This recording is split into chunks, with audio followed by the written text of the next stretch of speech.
Si mon contenu te plaît et que t'aimes l'univers de The Walking Dead, je t'invite à t'abonner et de lâcher un pouce bleu. Ça prend une seconde et ça m'aiderait énormément. Un grand merci à ceux qui le feront et bon visionnage. 忍びの時代は終わる。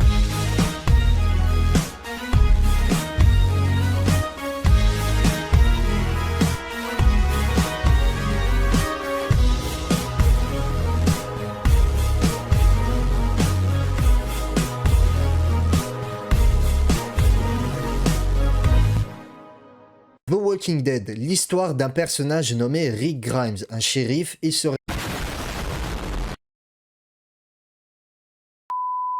Le premier showrunner de la série était Frank Darabont, qui a vite quitté la série en raison du manque du budget qui lui était alloué.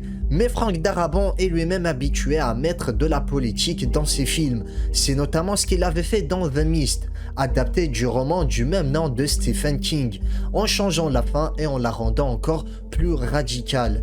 L'histoire est simple, des Américains lambda se rendent au supermarché et se retrouvent soudain coupés du monde par une brume qui s'abat partout et rompt toute communication avec l'extérieur. Des monstres apparaissent alors aux abords du magasin, mais très vite le spectateur réalise que le vrai danger vient de l'intérieur. C'est plus ou moins la même chose dans The Walking Dead. Si la première saison, voire les 2 et 3 premières saisons, se concentrent sur les zombies, cette question devient vite secondaire, plus franchement anecdotique au moment où la série en est rendue aujourd'hui. La particularité de The Walking Dead est qu'elle est difficile à identifier politiquement et elle évolue beaucoup. Elle ne tranche pas, nous laisse choisir et nous permet d'étudier les situations qu'elle scrute en profondeur, et elle le fait en étant extrêmement référencée cinématographiquement, philosophiquement et même théologiquement, comme la scène du bras de Carl dans l'épisode 1 saison 7 avec le sacrifice, enfin en parallèle avec le sacrifice d'Isaac. Les œuvres qui se déroulent dans des contextes apocalyptiques ou en totale anarchie, comme c'est le cas des films, séries des zombies ou même d'autres œuvres comme des mangas, sont l'occasion de questionner l'état de nature. L'état de nature, c'est cette hypothèse philosophique qui permet de se figurer l'agissement des hommes avant l'émergence de la société et de l'État. Ces débats sont fondamentaux car ils ont servi de substrat philosophique à l'immense majorité des pensées politiques et même économiques. Et à travers The Walking Dead, on peut retracer les grandes conceptions de l'état de nature. Pour l'anglais Thomas Hobbes, l'état de nature est un état de guerre de chacun contre chacun. Ce qu'on le résume souvent par la formule « l'homme est un loup pour l'homme ». Les hommes sont confrontés au danger d'une mort violente, vont avoir tendance à s'entretuer, à tuer pour ne pas être tués. Dans un premier temps, cette approche n'est pas celle de la communauté de Rick, dont le modèle semble plus rousseauiste. Dans le modèle décrit par Jean-Jacques Rousseau dans son discours sur l'origine et les fondements de l'inégalité parmi les hommes, l'homme dispose d'une répugnance naturelle à voir périr ou souffrir tout être sensible et principalement ses semblables. C'est le mythe du bon sauvage. Mais la tension entre ces deux théories va être présente tout au long de la série. L'homme est-il bon et enclin à s'entraider ou est-il égoïste et doit être gouverné par la peur pour contraindre sa volonté de domination qu'il assimile à sa survie? Ce débat jamais tranché traverse les 11 saisons de The Walking Dead, mais pas certaines saisons comme la 7e ou la 9 et 10. Dans la 7e saison de The Walking Dead, la série semble devenir nietzschéenne. Après avoir fait preuve de compassion comme dans la saison 1, 2, 3 et la première partie de la saison 4, Rick à Alexandria est tenté par Hobbes. Il tente de convaincre les habitants que la violence et la force doivent être la règle vis-à-vis des autres communautés, car seule la survie compte peu importe le coût, et souhaite lui aussi faire régner l'ordre par la peur, comme dans la saison 5. Mais il est vite rattrapé par sa nature qui est bonne. La communauté redevient donc kantienne en interne mais reste hobbesienne vers l'extérieur. Elle va toutefois le payer cher, car dans la 7e saison de The Walking Dead, ce qui semble faire agir les hommes, c'est bien la volonté de puissance. La petite équipe de Rick est victime du renversement des valeurs. Leur morale, la pitié, la faiblesse, l'égalité, la culpabilité est celle des faibles, des esclaves. ce qu'ils deviennent au sens propre, et les condamne eux au ressentiment et à l'esprit de vengeance, sentiment que ne ressent pas Negan qui se fiche éperdument du bien et du mal. Petite parenthèse, on peut aussi prendre l'exemple des chuchoteurs avec Alpha et sa vision des faibles et des forts, et je trouve que personnellement, Alpha est le personnage qui illustre le mieux la volonté de puissance.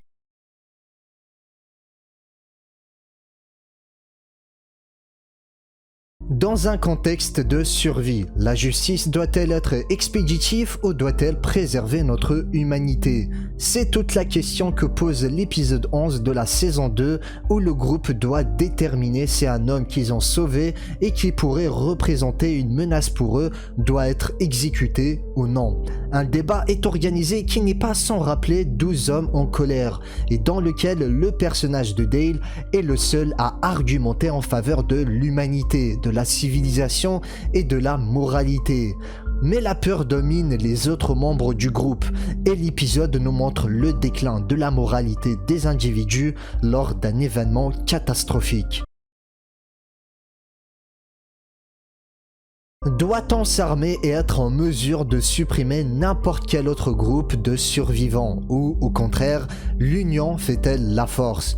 Doit-on agir préventivement au risque de devenir des monstres ou doit-on coûte que coûte trouver des moyens de collaborer? En relations internationales, on peut grossièrement distinguer deux théories principales. Tout d'abord, la théorie réaliste, qui explique que l'anarchie entre les nations est une donnée permanente. C'est une pensée pessimiste selon laquelle les États ne peuvent agir qu'en leur propre intérêt et pour leur propre sécurité, au risque de créer une insécurité collective.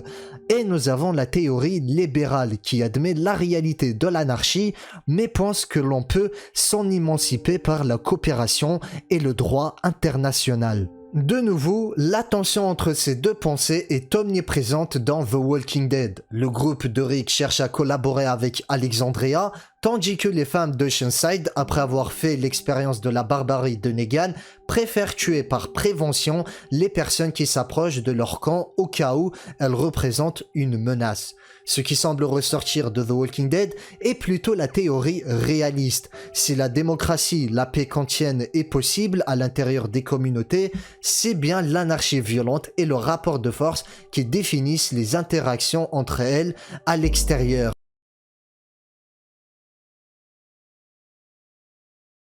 Depuis le début de The Walking Dead, la série montre la violence comme le principal moyen de la survie. Pourtant, plusieurs personnages comme celui de Dale puis celui de Morgan défendent l'option non violente et pacifique. Mais assez vite, ce choix passe au mieux pour de la naïveté ou pire pour de la lâcheté.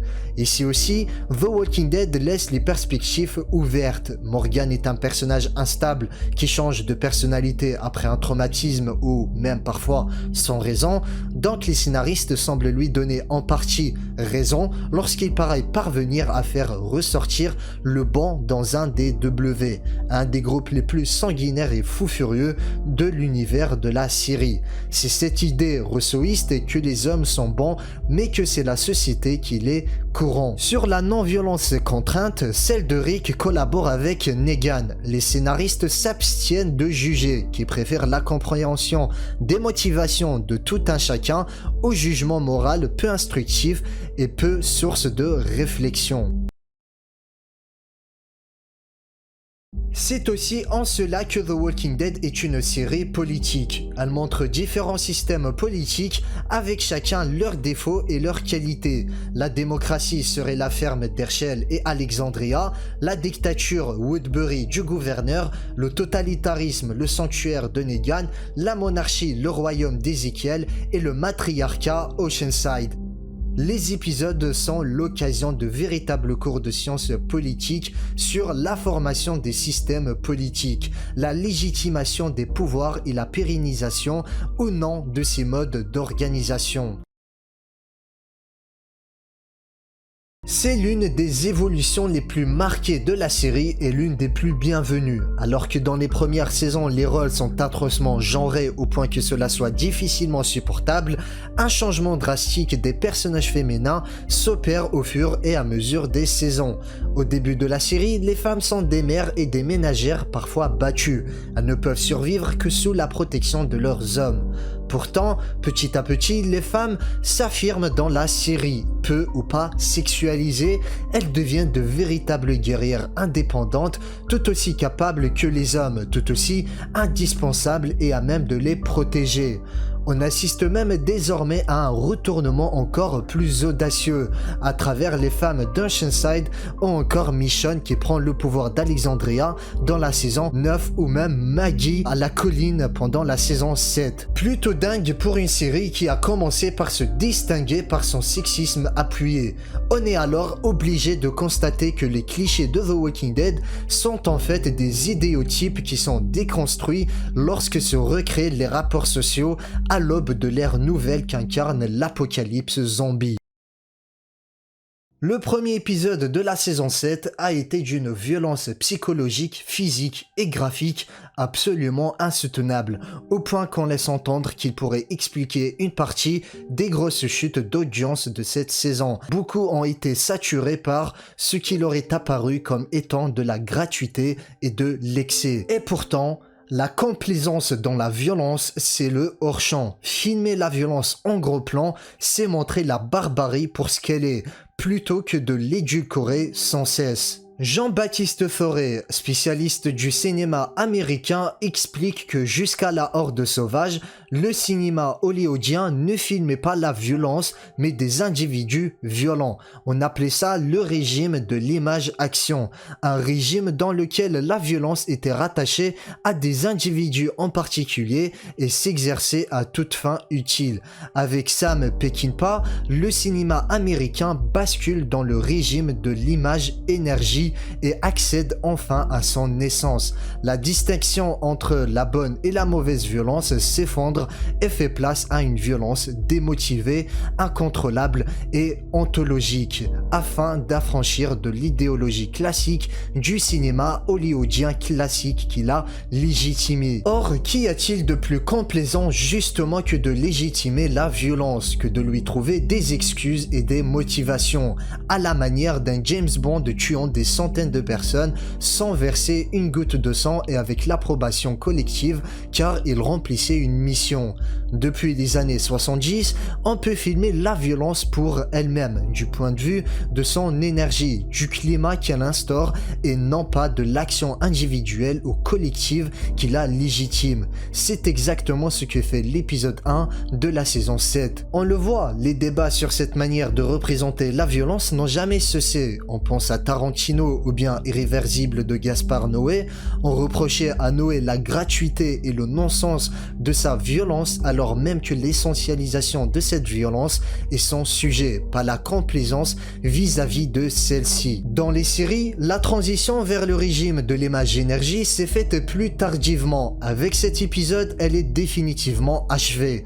En effet, malgré tous les excès que l'on avait déjà pu voir à la télévision, un égorgement au cutter en plan fixe dans Breaking Bad, des tortures d'un épisode sur 2 dans Game of Thrones, l'épisode 1 de la saison 7 de The Walking Dead a réussi à lui tout seul à relancer le débat sur la représentation de la violence au petit écran. Il faut alors contextualiser. Cette transition s'est faite au cinéma à un moment particulier qu'Arthur Penn explicitait bien à propos de Bonnie et Clyde.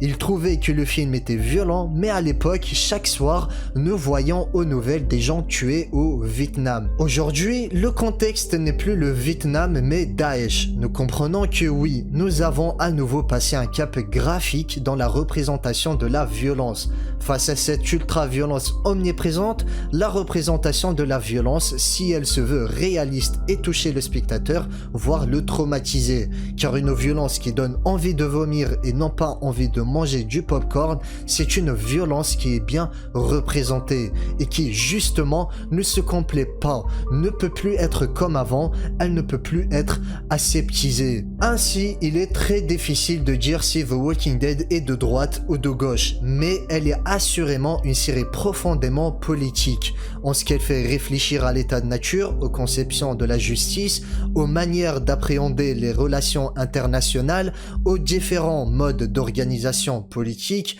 à la domination masculine et à la question de la violence.